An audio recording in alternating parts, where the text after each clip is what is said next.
កាវៃចាញ់ស្នេហ៍បបប្រែរឿងខ្ញុំត្រូវសាច់ញា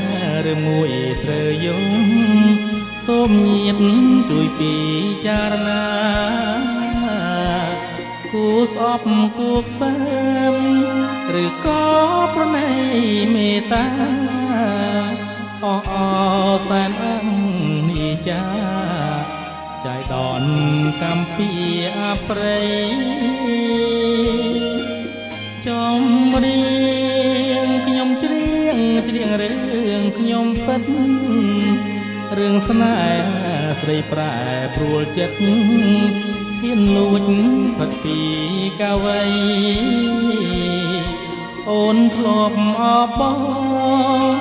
បងធ្លាប់ថាថ្នមបំបី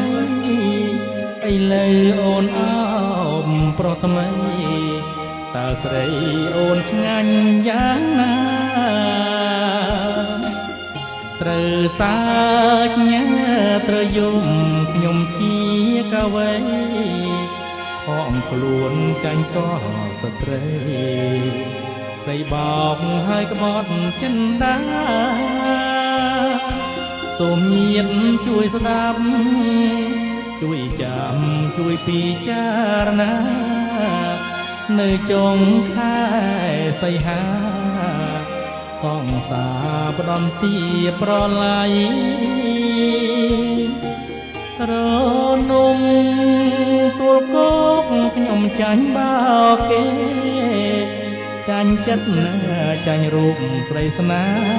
ហ៍នាងមេអោផើមប្រថ្មី